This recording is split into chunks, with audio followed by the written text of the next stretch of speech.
Le Maillot Réveil. Avec Régis Maillot, bien sûr, en grande forme, qui n'annoncera pas. Oui, je vous le dis, il ne va pas encore annoncer ce matin sa candidature à l'élection présidentielle, Régis. Je me réserve, je réfléchis, je consulte. Bon, en tout cas, vous avez passé votre week-end devant l'Eurovision. Ah, c'est ça. Évidemment. Oui, parce que c'était les 70 ans de l'Eurovision. Vous avez regardé alors ou pas? Évidemment que j'ai regardé, en revanche, sans le son. Ah. Parce que j'ai les oreilles fragiles. L'Eurovision, c'est le seul concours de chant où un type habillé en grippin peut battre une soprano en éructant du rock gothique en slovène. Je suis fan. Hein. Il y en a un, vous avez vu, on aurait dit un mélange entre Mylène Farmer, un lampadaire Ikea et une brosse à dents électrique. Mais l'Eurovision, c'est aussi le dernier événement qui fédère encore les Européens. La dernière réunion continentale où personne ne parle plus de guerre, de déficit, mais de leggings lycra. Le seul moment où un Moldave en combinaison argentée peut faire pleurer un Portugais pendant qu'un Finlandais joue du violon avec la ficelle de son string en feu. Tout le monde ça trouve normal.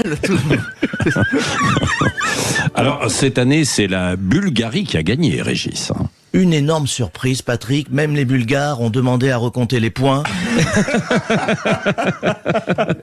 La chanson s'appelle Bangaranga. Alors j'ai écouté. On ne se projette pas immédiatement dans les Balkans.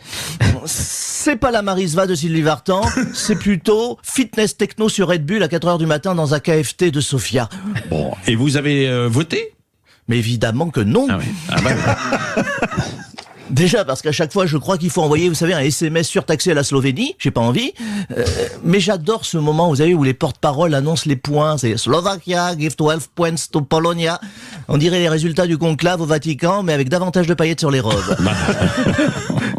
Mais le plus fou, c'est qu'on regarde tous en ironisant, c'est vrai, mais à 23h48, on est là, quoi, seulement 4 points pour l'Italie, c'est un scandale, c'est comme si notre patrimoine culturel était engagé. Bon, la France, elle a terminé 11e. Eh oui, comme d'habitude, nous sommes très très forts dans une discipline en France. Expliquer après coup pourquoi on méritait mieux. Ah bah oui. Ah oui. La chanson s'appelait Monroe et la chanson Regarde. Bah on a regardé, on a compris. Voilà. Alors rendez-vous l'année prochaine. Regarde-moi, regarde-toi. C'est ça l'amour, ça te foudroie. On n'a pas un coup de baranga? Bon, ah bah si, bah attendez. On veut le vainqueur. Là, on sent la Bulgarie.